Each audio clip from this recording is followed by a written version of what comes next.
सुविचार। मुझे विधवा हुए 10 साल हो चुके थे। ना ही मेरी कोई औलाद थी और ना ही मैंने दूसरी शादी की थी। बस घर में अकेली रहती थी। मुझे अपने मरे हुए पति से बहुत प्यार था, इसलिए रोज रात की उसकी कमीज अपने साथ रख कर सोती थी। मगर पिछले कुछ दिनों से मेरे साथ कुछ अजीब हो रहा था। मैं सुबह उठती तो मुझे चक्कर आते, मेरे पेट में दर्द होता। एक दिन डॉक्टर के पास गई तो वह बोली, तुम प्रेग्नेंट हो।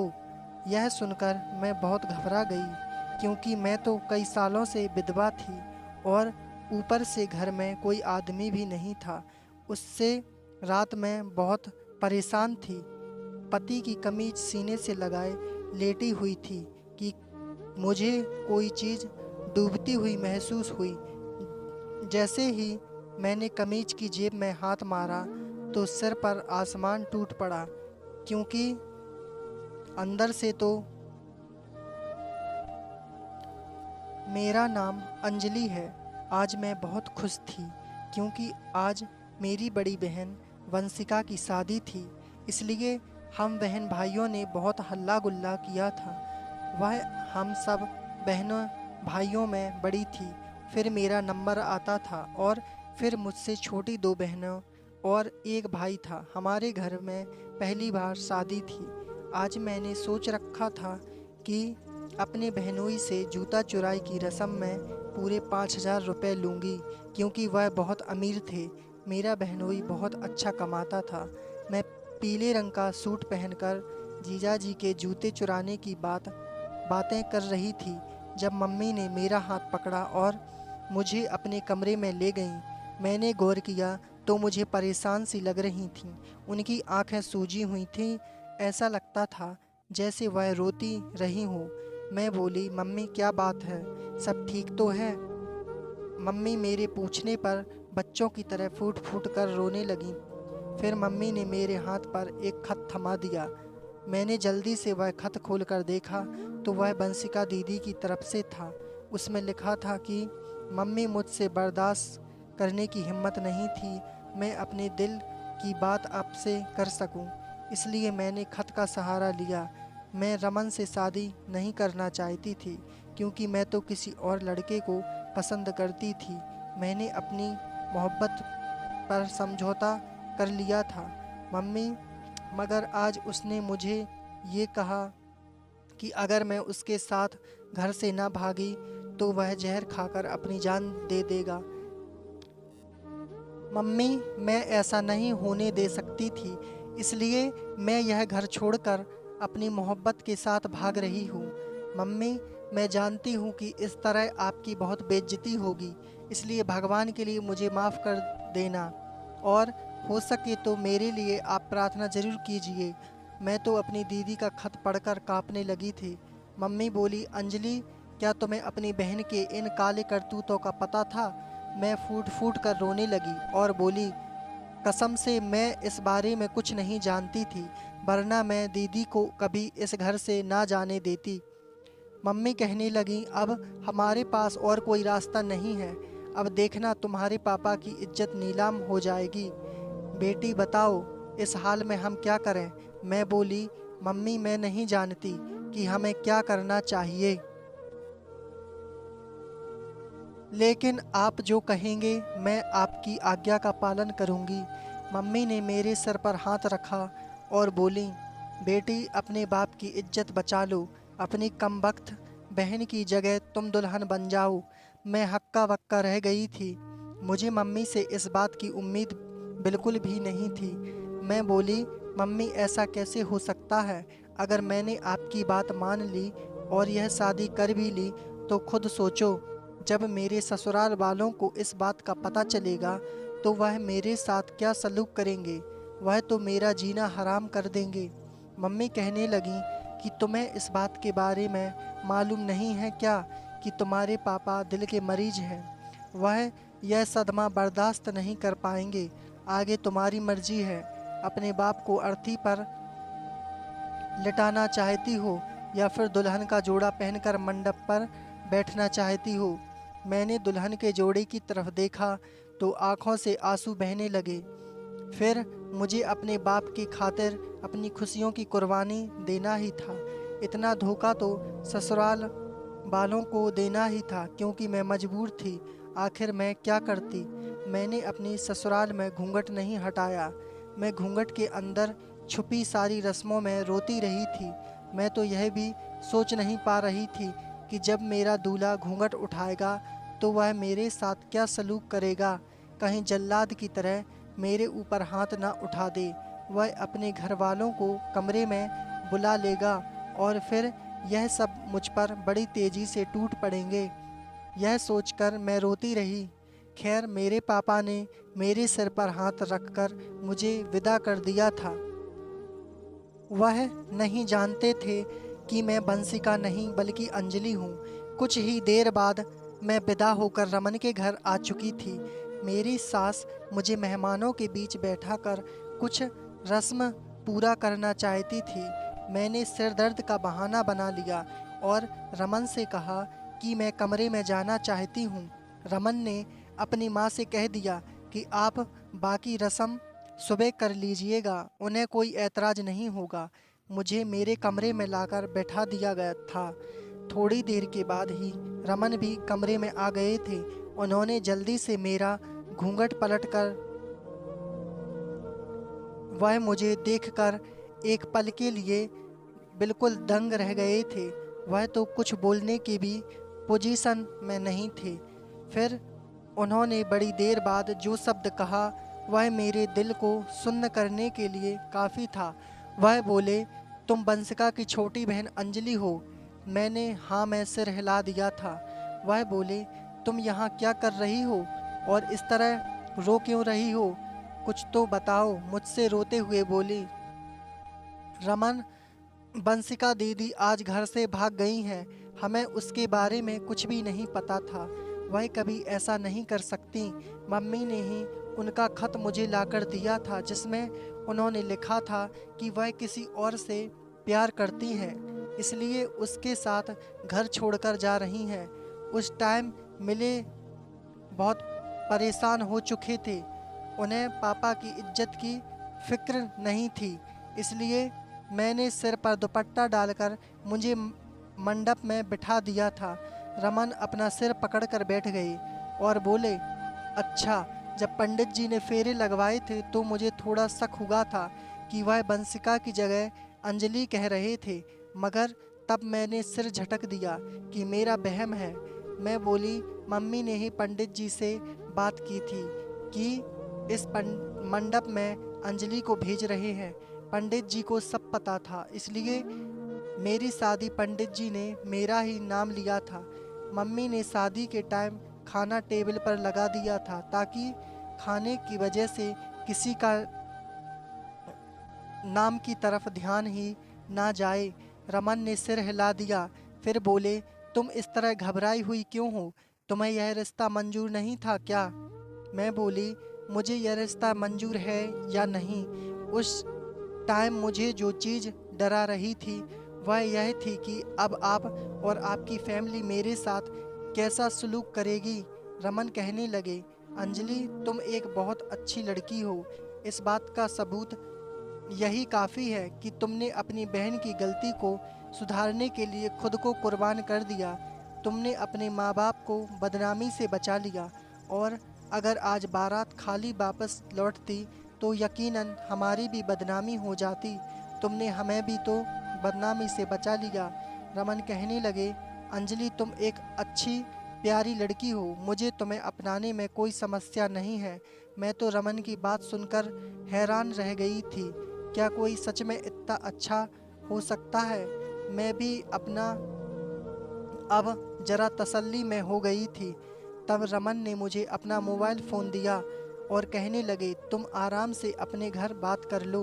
अपनी माँ को बता दो कि रमन को अब सच्चाई का पता चल चुका है। वह परेशान होगी, उन्हें दिलासा दे दो। रमन की बात सच साबित हुई थी। जब मैंने मम्मी को फ़ोन किया था, वह रोने लगी थीं। कहने लगीं, जब से तुम विदा होकर गई हो मैं सूली पर लटक रही हूँ। अच्छा हुआ कि तुमने मुझे फ़ोन करके अपने बारे में बताया। ने के बाद सच जानने के बाद रमन ने तो तुम्हें कुछ नहीं कहा था, मगर जब मेरी असलियत घर वालों ने के सामने आई तो सबने बहुत ऐतराज़ किया था। मेरी सास तो कहने लगी, बेटा उसे अभी के अभी डिवोर्स देकर घर से निकाल दो, उसके माँ बाप को भी तो पता चले कि धोखा नहीं चलेगा। यह रिश्ता है जैसे कोई सब्जी मंडी नहीं है कि लेने गए और हमें दिखाया कुछ और गया हो और पैक करके कुछ और दे दिया हो। तो रमन ने भी सबको तसल्ली दिलवाई थी। उसने सबसे कहा कि मुझे बंसिका अंजलि से भी ज़्यादा अच्छी लगी। अगर आप में से किसी ने उसके साथ बुरा सलूक किया तो मुझे बहुत दुख होगा। खैर फिर रमन ने बहुत बड़ा रिसेप्शन पार्टी भी किया था। यह सब देखकर मेरा मन बहुत खुश हो गया था। रिसेप्शन पार्टी के बाद जब मेहमान चले गए थे, मैंने महसूस किया था कि मेरी सास अब मुझसे खीसी खीसी रहती है। रमन ने अपनी माँ को मजबूर कर दिया था कि वह मेरा ख्याल रखे। आखिरकार मेरी सास का दिल भी पिघल ही गया था। अब हम दोनों में बहुत अच्छी दोस्ती भी हो गई थी।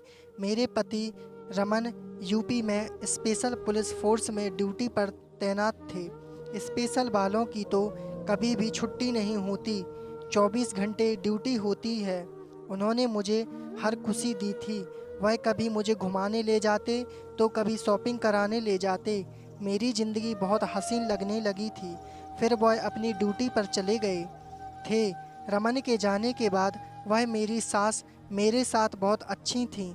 एक दिन उन्होंने मुझे अपने पास बुलाया और कहने लगी, बहू मेरा बेटा तो अब ड्यूटी पर चला गया है, लेकिन तुमने खुशखबरी अभी तक नहीं सुनाई है। मैं अपनी सास की बात सुनकर बहुत परेशान हो गई थी। मैंने अपनी सास को बताया कि अभी तो कोई खुशखबरी नहीं है। यह सुनकर वह कुछ मायूस हो गई थीं। कहने लगीं, बहू मेरे बेटे की जॉब ऐसी है कि उसकी ड्यूटी बहुत ख़तरनाक इलाके में है और उसके दुश्मन भी काफ़ी बन गए हैं, क्योंकि वह रिश्वत बिल्कुल भी नहीं लेता और बहुत नेक लड़का है। मैं चाहती हूँ कि मेरा बेटा हज़ारों साल जिए, मगर मैंने उससे कह दिया कि जहाँ फ़र्ज की बात आए वह वहाँ एक पल के लिए भी देरी ना करे और अपनी जान की बाजी लगा दे। इसलिए मैं चाहती हूँ कि मेरे बेटे की निशानी मेरे पास हो। मैं अपनी सास की बात सुनकर गुमसुम सी हो गई थी। मैं बोली, आंटी भगवान के लिए ऐसी बात मत करो, मेरे दिल में बहुत घबराहट होती है। वह मुस्कुरा दी और मेरे सिर पर हाथ फेरा, प्रार्थना कर रही थी, तुम सदा सुहागन रहो। फिर वह कहने लगी, बेटी तुम ऐसा करो कि कुछ साल के लिए रमन के पास चली जाओ, जब तक मैं अपनी बहन के घर चली जाऊंगी। मेरे बेटे रमन को सरकारी क्वार्टर तो मिल ही गया था, तुम उसके पास जाकर रह सकती हो। रमन को भी औलाद की बहुत ख्वाहिश थी। मुझे अपनी सास से इस तरह की बात की उम्मीद नहीं थी। मुझे तो लगा था वह मुझे हमेशा मेरे पति से दूर रखेंगी और उसके पास जाने नहीं देंगी, मगर उन्होंने मेरी इस ख्याल को गलत साबित कर दिया था। मेरी सास ने उसी दिन रमन को फ़ोन करके कह दिया था कि वह मुझे रमन के साथ रहने का इंतज़ाम पूरा करेंगी। रात में मुझे रमन की कॉल आ गई थी। वह बहुत खुश लग रहे थे। कहने लगे, लगता है मेरे जाने के बाद तुमने रो रो कर अपना बुरा हाल कर लिया होगा। जो मम्मी तुम्हें मेरे पास भेजने पर राजी हो गई हैं। मैं मुस्कुरा रही थी। वह कहने लगे, मैंने जब से यह खुशखबरी सुनी है तुम मेरे पास रहने के लिए आ रही हो, मैं खुशी से फूले नहीं समा रहा हूँ। मैं कल तक सारे इंतजाम कर लूँगा और फिर आकर तुम्हें ले जाऊँगा। मुझे यह सब किसी ख्वाब की तरह लग रहा था। खैर जो भी था, मैं बड़ी खुश थी। मैंने अपना सारा सामान पैक कर लिया था। मेरी सास भी मुझे देख देख कर मुस्कुराती थी। शाम को रमन का फ़ोन आया था। फिर उसने मुझे बताया कि इंतज़ाम पूरा हो गया है या नहीं। शाम हुई तो रमन के नंबर से फ़ोन आने लगा था। मैंने कांपते हुए हाथों से कॉल उठाई। किसी ने हेलो कहा था, लेकिन हेलो मेरे रमन की आवाज़ तो नहीं थी। अचानक से मैं घबरा गई थी। मैं बोली, जी कौन? दूसरी तरफ से आवाज़ आई, आप रमन के घर से बात कर रही हो? मैंने रमन से कहा, जी मैं उनकी पत्नी बात कर रही हूँ। फ़ोन पर कुछ देर के लिए वह चुप हो गए। फिर आवाज़ आई, आपको रमन की शहादत बहुत बहुत मुबारक हो। रमन अब इस दुनिया में नहीं रहे। यह शब्द मुझ पर गोली की तरह आकर गिर गए थे। मैं एकदम से ठहर गई। मेरी सास ने जल्दी से मेरे हाथ से फ़ोन ले लिया। फिर उन्हें भी रमन की शहादत की खुशखबरी सुना दी गई। उनकी हालत मुझसे भी बहुत बुरी थी, लेकिन बड़े फ़क्र से कहने लगीं, मुझे शहीद की माँ होने पर फ़क्र है। काश मेरे 10 बेटे होते तो मैं आज अपने सभी बच्चे इस वतन के लिए कुर्बान कर देती। अपनी सास का यह जज्बा देखकर मेरे रोंगटे खड़े हो गए। मैं सनसनी होकर डर गई थी। मैं उनके गले लगकर फूट फूट कर रोने लगी थी। वह भी हिचकियाँ ले रही थीं, मगर मुझे रोने से मना कर रही थीं। कहने लगीं, बहू ये आंसू छुपा लो, गम ना करो। यह ना हो कोई औरत तुम्हारे आंसू देखकर घबरा जाए और अपने पति को नेक काम के खातिर जान देने से रोक ले। मैं तो उनके हौसले को देख देख कर हैरान होती जा रही थी।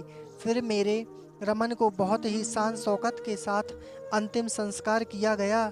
मैं खुश थी कि मैं एक शहीद की पत्नी थी, मगर दिल था कि संभलता ही नहीं था। वह इस सदमे से बाहर नहीं आ रहा था। मेरे पति रमन बहुत अच्छे इंसान थे। उन्होंने मेरी इज्जत की हिफाजत की थी। उन्होंने मुझे लोगों के सामने रुस्वा होने से बचाया था। उन्होंने मेरे माँ बाप की लाज रखी थी। फिर मैं कैसे ना उस इंसान से मोहब्बत करने लगी थी। मेरे कमाने की से कह नौबत दिया ही नहीं आई थी कि क्योंकि मैं रमन की पेंशन आने लगी थी और घर से निकल कर घर का आपके खर्च चल रहा था। अब हम दोनों औरतें घर में मर्दों की तरह घूमती रहते थे। कभी कभार एक दूसरे के सीने से लगकर रो लिया करते थे।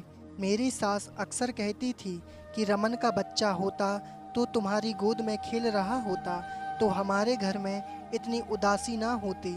मैं भी यही सोचती थी कि काश रमन जाने से पहले मुझे अपना वारिस देकर चले जाते। खैर, यूं ही टाइम बीतने लगा और मेरी उनसे और मोहब्बत बढ़ने लगी थी। तब मेरे माँ बाप ने मुझे अपने साथ ले जाने के लिए आए थे। मम्मी ने मेरी सास से हाथ जोड़कर का माफ़ी मांगी थी और यह भी कहा था कि आप मेरी बेटी को दूसरी शादी की इजाज़त दे दें, ताकि आगे पहाड़ जैसी लंबी ज़िंदगी है।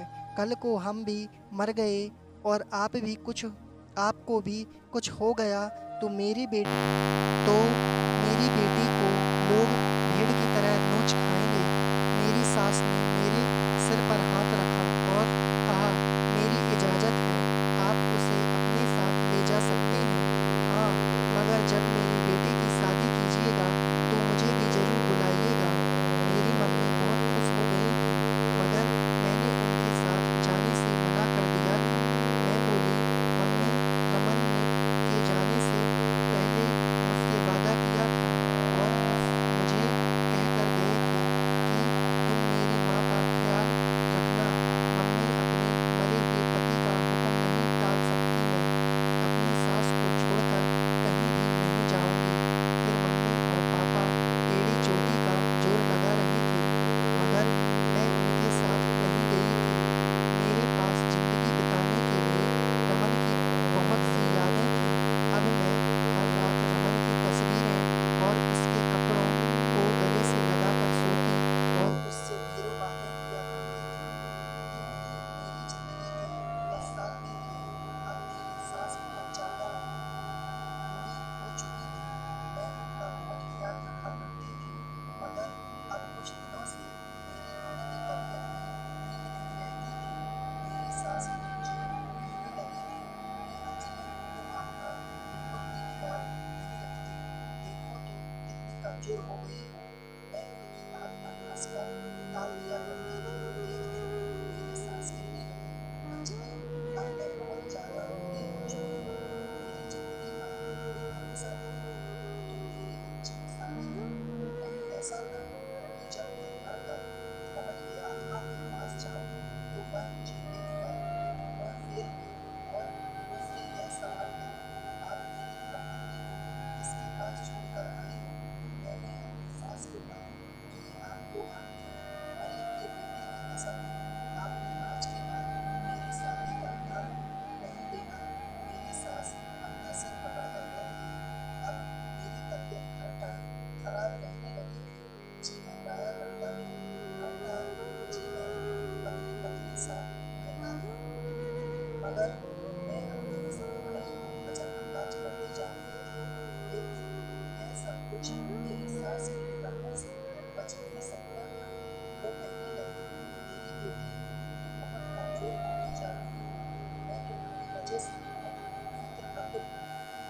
तुम चलो मेरे साथ, मैं तुम्हें डॉक्टर के पास ले चलूं। मैंने मना कर दिया था, मगर आज तो मेरी सास बच्चों की तरह जिद करने लगी थी। वह कहने लगी, मैं तुम्हें हर हाल में अपने साथ लेकर जाऊंगी। और यूं वह मुझे डॉक्टर के पास लेकर गई। डॉक्टर ने मेरे कुछ टेस्ट किए और मेरा चेकअप करने के बाद बोली, बहुत बहुत मुबारक हो, आप तो प्रेग्नेंट हैं। यह बात सुनकर मैं मेरी सास दोनों हक्का बक्का रह गए थे। हमने एक दूसरे की तरफ देखा। डॉक्टर दवाइयों के बारे में बताती रही और सावधानी के बारे में भी बताती रही, मगर मेरे पल्ले उसकी कोई बात नहीं पड़ रही थी। मेरा दिमाग तो इस बात पर उलझ गया था कि यह कैसे मुमकिन हो सकता है। खैर, हम दोनों सास बहू घर आ चुके थे। सारा रास्ता हम दोनों चुप रहे थे।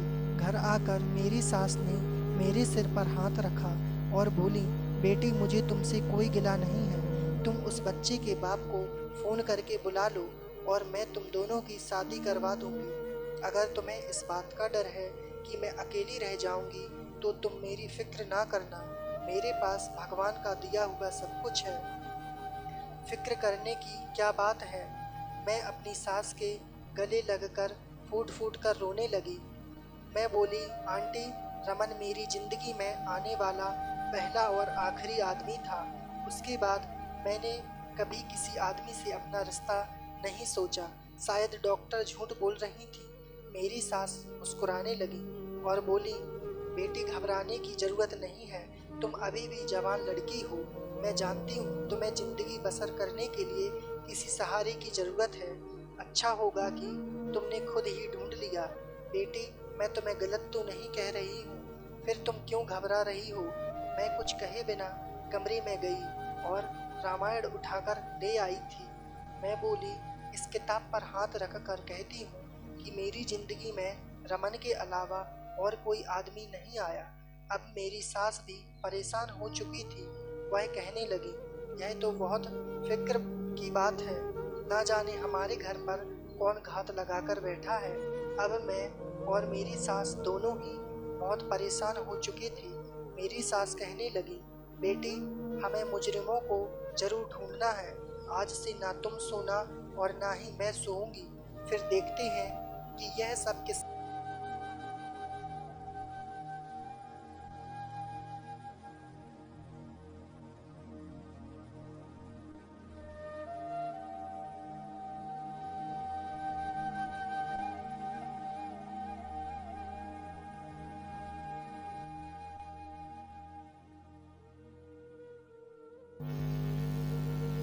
किसका किया धरा है।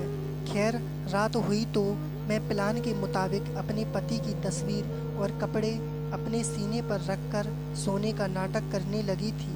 करीब करीब रात के 12 बजे मुझे ऐसा महसूस हुआ था जैसे कोई आदमी मेरे कमरे में आया है। मैंने जल्दी से दोनों आंखें खोल दी और उठकर बैठ गई। तब मुझे एक रूमाल नज़र आया।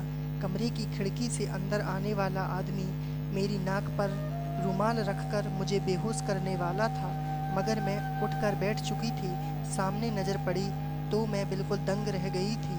ज़मीन आसमान की गर्दिश रुक गई थी। वह और कोई नहीं बल्कि मेरा अपना पति था। मेरे सामने रमन खड़ा था।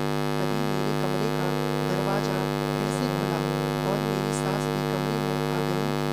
वह भी अपने बेटे को देखकर बिल्कुल दंग रह गई थी। वह भाग कर आई और रमन के गले लग गई थीं। वह कहने लगी, बेटा, तुम कहाँ चले गए थे, जबकि मैं तो कुछ बोल ही नहीं पा रही थी। फिर रमन कहने लगे, मम्मी, आप तो जानती हैं ना, मैं एक जासूस हूँ। मैं देश की खातिर दुश्मनों की जासूसी करता था। जब उन दिनों मेरी शादी हुई थी, मेरे बड़े सर को पता चला था कि हमारे देश में दुश्मन घुस आए हैं जो हमारे राजों को हासिल करके देश में आतंक फैलाना चाहते थे। मैं एक माहिर जासूस था, इसलिए मुझे वापस ड्यूटी पर बुलवा लिया गया। जब था सब कुछ ठीक ठाक चल रहा था, मगर फिर आपने यह फैसला किया कि अंजलि को मेरे पास भेजना है, इसलिए मुझे अपनी मौत का झूठा नाटक करना पड़ा। मम्मी, मेरे पास साथ जो लड़का उस मिशन में शामिल था वह शहीद हो गया था। उसके आगे पीछे कोई नहीं था, उसका पूरा चेहरा भी झुलस गया था। इसलिए मैंने यह कह दिया था कि वह मेरी लाश है, क्योंकि उस मिशन पर मेरे बचने की उम्मीद नहीं थी और यह भी हो सकता था कि मेरी लाश भी आपको ना मिलती। मैंने अपनी तरफ से लाश भिजवा कर सारी जासूसी कर रहा था, लेकिन मेरी खुशकिस्मती यह है कि मैं उस मिशन में कामयाब हो गया और मैं बच गया। अब मैं वापस आना चाहता था, मगर आप दोनों से शर्मिंदा था, समझ नहीं आता था कि क्या करूं। बस फिर मैंने यह मन बनाया कि जब अंजलि प्रेग्नेंट हो जाएगी तो आप सब बच्चे के बाप को तलाश करते करते मुझ तक पहुंच जाओगे, और आज वही हो गया। मम्मी, आपको बहुत मुबारक हो, आप दादी बनने वाली हैं। वह दोनों माँ बेटा बहुत खुश थे। मेरी सास कमरे से चली गई तो रमन मेरी तरफ आया, मुझसे मुस्कुराकर बोला, मुझे माफ़ नहीं करोगी? मैं चीखने लगी थी। मैं बोली, मैंने 10 साल विधवा बनकर बिताए हैं, बिना सहारे के। मैंने अपनी ज़िंदगी के 10 खूबसूरत साल गम के हवाले कर दिए। क्या यह कम है? रमन कहने लगा, अंजलि तुम बिल्कुल सच्ची हो, मगर एक बार मैंने तुम्हें अपनाया था जब तुम उस जिंदगी से हार बैठी थी और बहुत घबराई हुई थी। आज मैं घबराया हुआ हूँ, तुम मुझे अपना लो।